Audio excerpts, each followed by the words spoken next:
Well, the NFL's back, and those teams we saw last night, that's our competition.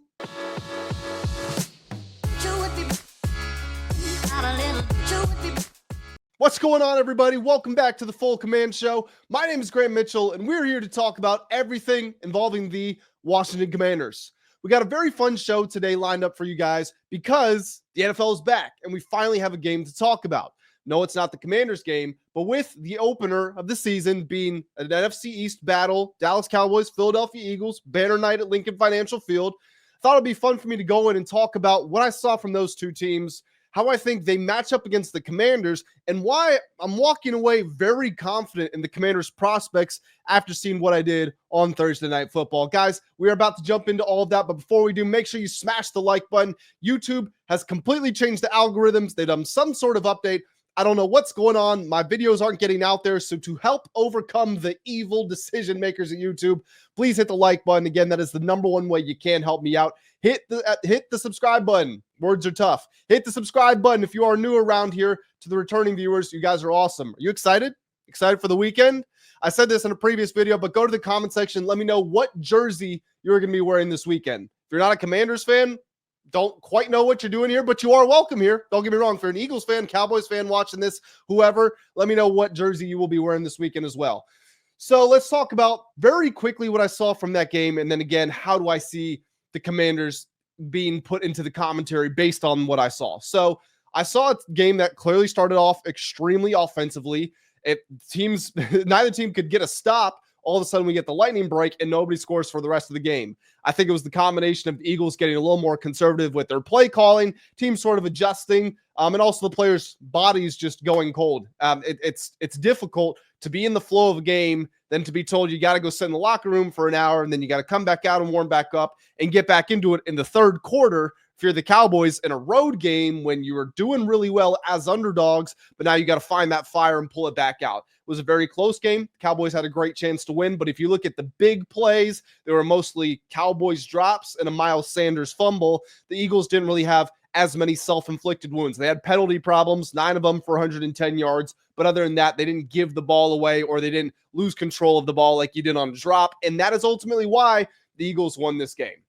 So I'm going to go through first by offense for each team, then defense for each team, and then I'll talk about some of my gut reaction sort of stuff. So the very quick points, and this is not going to be the most nuanced deep dive into everything that I saw in this game. I just want to pull the main headlines and again insert the Commanders' perspective into it. So the big thing that I saw from the Cowboys offense is they ran the ball a lot better than I expected. And that's a testament to their offensive line because Zach Martin's not there anymore. They go into the draft. They select Tyler Booker with the 12th overall pick. That was the earliest interior lineman had been selected since I believe Quentin Nelson in 2018 or 2016, one of those two. But I was really impressed. The Cowboys got 2.5 yards per carry before contact. So they were creating the running lanes. Saquon and the Eagles, I think Saquon had like 0.5 yards per carry before contact. So if you want to talk about who's winning the point of attack in the run game, it was actually the Cowboys. Now, some of that was also by design because the Cowboys wanted to get down in the box. They wanted to muddy it up, make sure that Saquon wasn't ripping off these explosive plays. And although Saquon played well, he only had 60 yards rushing. So definitely an advantage for the Cowboys in that perspective. What that tells me is if, quote unquote, the worst running team in the league, which a lot of people thought the Cowboys were going to be, no one's really been impressed by Javonte Williams or Miles Sanders throughout the offseason, new offensive line. If that's what the worst running game in the entire NFL looks like, the Commanders' new and improved run defense is going to be tested. And to be fair, it's just new. We don't know that it's actually improved until we see them out on the field. The extra size with Eddie Goldman, Javon Kinlaw, and Dietrich Wise, the new bodies, the rotations that are going to happen, the combinations. Is Jordan McGee going to get on the field? We're going to see all that put to the test because run defense is going to be crucial to the Commanders. Dak Prescott navigated the pocket very well. Even though he's coming off his second season-ending lower body injury of his career, I thought he looked mobile, not that he looked fast. He never looked like a threat to take off and take it to the house. I don't believe what he said, that he's as fast as he was when he first got into the league, but he had very good mobility within the pocket. He shrugged off a couple of sacks. The Eagles were never able to get him on the ground, and he had some really good throws. Drops, as I mentioned, really plagued the Cowboys. That's not something that you can prepare for aside from the players themselves preparing by spending extra time catching passes from Dak or on the jugs machine, stuff like that. A couple of those catches were difficult. The one where Jake Ferguson got his head taken off, which I got to say, 0 days out of the week is that a penalty on Reed Blankenship. Where else is he supposed to hit it? Is he just supposed to stand by and let, I think it was Ferguson. It was a tight end. I think it was Ferguson. Is he just supposed to let him catch a 30-yard touchdown up the seam? I mean, seriously, I understand protecting players, but if you're worried that Blankenship is making contact with Ferguson's helmet area, Ferguson is going to the ground. His head is only 1.5 feet, 2 feet off the ground at the point when he gets hit by Reed Blankenship. So, have you ever seen somebody in their baseball stance and they squat down as low as they can so there's basically not a strike zone? It's that sort of phenomena, and you're not allowed to do that. That is illegal. So, yes, protect the players. Don't let defenders purposely target their helmet area. But when Ferguson is falling like that and he's in the middle of catching a touchdown, how are you supposed to hit him? Again, do you just let him score it? That was ridiculous. But that being said, the drops on that play, the CeeDee Lamb one where he's diving up the sidelines, the one that's in his hand, that's bad. The one where he's diving up the sideline, I'm not going to fault him for that. But again, those big plays where the Cowboys could have taken control of the game, they did not do it. Now, the Eagles offense. I watched the all 22 of every passing play this morning because watching in real time, I was not impressed by Jalen Hurts as a passer. Jalen Hurts still played a solid game. Don't let me, any Eagles fans here, I'm not saying he played bad. Don't misconstrue what I am saying. But in real time, I was not impressed by his passing. So I wanted to go back. I wanted to look. It's like, why is everything a dump off to Saquon, a 5-yard pass to Goddard? Goddard had 6 catches for 37 yards at some point. I think it might have been in the first half. It's like Goddard's never been a high volume guy. And when you do the math on that, that's 5-6 yards per reception. Why is it so low? Well, I wanted to go back and look at all of it. And there was actually a very strange dichotomy where although Jalen Hurts had tons of time, he also looked in a bit of a rush. So let me break that down. So there were a lot of plays where he seemed to make up his mind very quickly. It was a very quick decision of either I'm dumping this down or I'm escaping the pocket or I'm running. And when he ran, the Cowboys, this is the one thing the Cowboys did a very poor job of. If they had kept contained or if they had a spy on Jalen, they probably would have won this game because they did really well with a really good job with their pass coverage for the most part, but they did not do a good job of keeping eyes on Jalen Hurts and limiting his ability as a runner. So when Jalen did make those decisions to run the ball, they were good decisions. Don't let me distract from that. But the plays where he just decided, he went through run read and said, I'm throwing it here, I'm scrambling out of the pocket, I'm dumping it down. There were a lot of instances in which he made up his mind just way too fast. He missed opportunities to connect on some deep shots, and you finally saw it.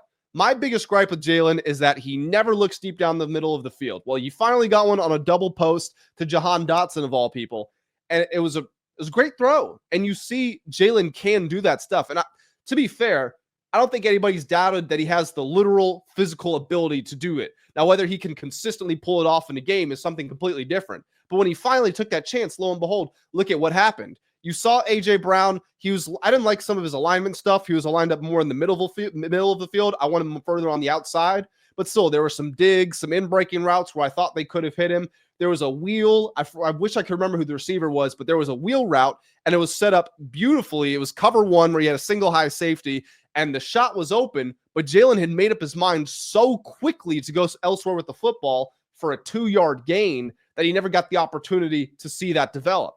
Now, with that being said, there were also times where Jalen just kind of hung out in the pocket and looked totally unsure of what to do. And I'm not taking away credit from the Cowboys because I thought their pass coverage did well, but I wasn't impressed with some of the passing concepts and especially the marriage of those concepts with Jalen's lack of decisiveness. In this game, he had 3.7 average seconds time to throw the football, which is an awful lot. More times than not, you are getting sacked pretty much every play if that's what you're waiting to throw the ball. Jalen had that time, but he didn't seem sure of where to go with the football / sure if he should throw that football. The reason that I think he felt like that is last year with the Eagles, Saquon was running for 2,000 yards. Elite playmakers everywhere. The defense was all time. Jalen knew he was more likely to lose a game than he was to win it.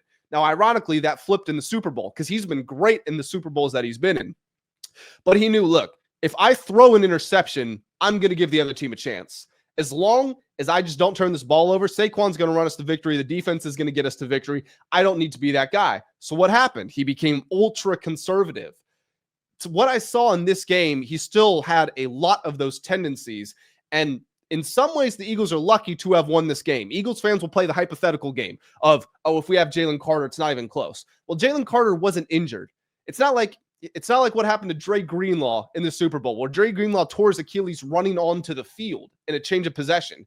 Jalen Carter didn't get injured running out onto the field. He made the conscious decision, I'm going to spit on Dak Prescott, and that's going to get me ejected. So I'm not here for the hypothetical game. Just like Jalen Carter would make the decision to do a chop, get past the guard, and sack the quarterback, he made the conscious decision to spit on Dak and get himself tossed from the game. So I'm not hearing any of that. The Cowboys could have won this game if they didn't fumble, if they didn't have those drops, and that meant there would have been pressure on Jalen Hurts, and we would have been able to look at his lack of decisiveness, his lack of ambition throwing the ball down the field and say, hey, that's a big reason why you lost this game.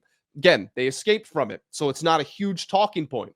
But the Eagles' their next 4 games, let me pull them up really quickly. The Eagles have a baptism by fire to start the season. While some teams are still resting on the laurels of winning a Super Bowl, no, the Eagles, so they play the Cowboys. Next, they have at Chiefs. Then they host the Rams, who almost beat them in the playoffs. They go at Buccaneers, and then they host the Broncos. So this is a very difficult start to the season. And I'm not saying their chances are doomed. What I am saying is we're going to learn a lot about this Eagles team and where they are right now relative to where they were the last time we saw them on the field in February. So let me talk about the Cowboys defense now. Again, the corners, the secondary looked like they played well. Trevon Diggs was obviously back, but Kyer Elam, there was pressure on players like that. And for the most part, they did a very good job. Like I said, also was not impressed by the Eagles passing concepts. When we're talking about how the Commanders line up here, not only if the Cowboys are not going to keep contain on the Eagles and they're going to allow Jalen Hurts to scramble, they're going to get torn to pieces by Jaden Daniels. That's going to force them to honor him more, and that might strain your corners a little bit more. And with more intricate passing concepts, with more variability, whether it's Terry being your deep threat, Jalen Lane being your burner, Noah Brown being your tall physical guy who can isolate mismatches on smaller corners, Deebo Samuel being your close to the line of scrimmage guy who can do it all after the catch. When you've got that many options available to you, I just naturally think that's going to create more breakdowns for the Cowboys secondary. That's all. We're also just going off of one game, right? We're going off of one game from what we've seen from these two teams, and we haven't seen the Commanders play yet. So I could be totally wrong in that, but I just feel like they weren't given a great test in this particular instance, aside from Jalen as a runner. And again, they did a terrible job of containing that. Also with the Cowboys defense, they've got tackling problems. We need Bill to hit a one-cut burst breakaway to the end zone. We need Deebo on a jet sweep, Deebo on a bubble screen, something like that. But if you can find that opportunity where you make one man miss and then it's a race between you and the post safety to the pylons, I think the Commanders are going to get a couple of those against the Cowboys with how they tackled in this game. The Eagles defense. The Eagles had a very slow start on defense last year. It was around the bye week where they inserted Cooper DeJean into the starting lineup and everything changed for them. So if you are an Eagles fan watching this, the smart thing to do would be to say, don't overreact. Vic Fangio is going to figure this out just like he did last season. Coach the boys up. It's complex defense. We got new members of the secondary. We got a rookie at safety. We're going with Adoree Jackson, who then got benched for Ja'Cory Bennett, and Sidney Brown's getting reps, and just give them time to adjust. That's the smart thing to say.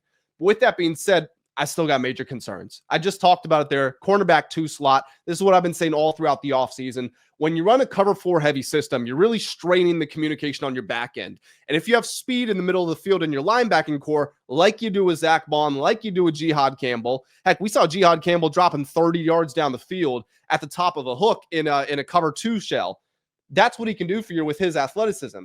But if you have that speed in the middle of the field, you can get the most out of your corners and your secondary members. That being said, if the communication's not on par, if players don't know what they're supposed to be doing, if they're not in the right spots, everything's going to unravel very quickly. That also applies if you're not getting home with 4-man pressure fronts. And the Eagles did not do that last night. The Cowboys got more pressures on Jalen Hurts than the Eagles got on Dak Prescott. Yes, Jalen Carter. I understand it. I'm not playing the hypothetical game with you. And also, again, from the Commanders' perspective, what's arguably the biggest area of improvement throughout this offseason? It was the offensive line. Laramie Tunsil's at your left tackle. I've got a lot of faith in Brandon Coleman at left guard. Tyler Biotish is a steady, solid center. Right guard, question marks. For the first month of the season, sure. But you're not playing the Eagles until week 16. Sam Cosmi is going to be back by then. And at that point, Josh Connolly's basically got a full season, and that's a first-round talent. So you could have a top 7 offensive line when you run into the Eagles, and they didn't look capable of getting home with 4 last night. Things are going to change. I understand that. Not saying that is what to expect for the entire year, but just from what I saw last night, that was one of my biggest takeaways. So what's my overall gut reaction here? Both teams have a lot to work on. If I look at what I saw from the Cowboys and the Eagles last night, I have a lot of faith in the Commanders and how they match up with both of them. I'm not going to lie. I think Jaden Daniels head and shoulders better than what either one of those quarterbacks showed last night. Don't think either one played bad. Again, if you're a Cowboys fan, you're an Eagles fan, don't change my words here. They did not play poorly, but I saw how elite Jaden Daniels was last year, and these defenses, not impressed. Cowboys tackling, how are they going to hold up against intricate passing concepts? The Eagles, they were getting pushed around in the run game. You saw that from the yards before contact the Cowboys got. Also, the secondary, there's questions there. Are you gonna figure out a solution, or is this something like, hey, maybe we shouldn't have gotten rid of CJ Gardner-Johnson, and maybe we shouldn't have gotten rid of Darius Slay, and maybe we just got to wait until free agency or the NFL draft to fully fix this issue? They're going to scheme around it. Of course, they have talent. Don't let me mislead you here. They have talent. They have a great defensive coordinator, but the lack of production they got in that game combined with the penalties, there are tons of calls on the secondary that could have been even more. Quinyon Mitchell was having a stinker. There's just a lot of that going on. So what I saw from the Commanders last time I saw them, head and shoulders more confident than I was before I saw this game last night. But the Commanders in week 1 last year were a very different team than they were by week 17, week 18. Of course, now we're in an 18-week season. So when I see the Commanders on the field on Sunday against the New York Giants, are they going to look like they did towards the end of last season in the playoffs, or are they going to look like they did in week 1 of last year? Similarly, am I going to leave the stadium feeling disappointed, like, wow, that's really not what I expected, just how I felt about the Cowboys and the Eagles in this game? How quickly can they hit the ground running after a very chaotic offseason where Jaden doesn't have his guys to throw to? His 2 starting guards are injured. Terry McLaurin's not there with the contract. Noah Brown is injured. Tons of movement on the defensive side of the football. What is the team going to look like to start the season? That's the biggest question, and that is going to set the stage for the rest of the season as well. But guys, those are my biggest takeaways from Thursday Night Football, Cowboys versus Eagles. Also, how I feel about the Commanders, having seen that game now. What are your thoughts? If you are an Eagles or a Cowboys fan, please go to the comment section. Let me know your thoughts on that game specifically. Are you worried about the Commanders? And to my Commanders fans, how do you feel about the team now that you've seen these 2 teams, these 2 rivals play on Thursday Night Football? I'm going to go ahead and get on out of here. Make sure you hit the like button if you have not already. Please, YouTube changed something. I don't know what it was, but my video is not getting out there. So like button is really appreciated. Hit the subscribe button if you're new around here. And as always, I'll catch you in the next one. Have a great day.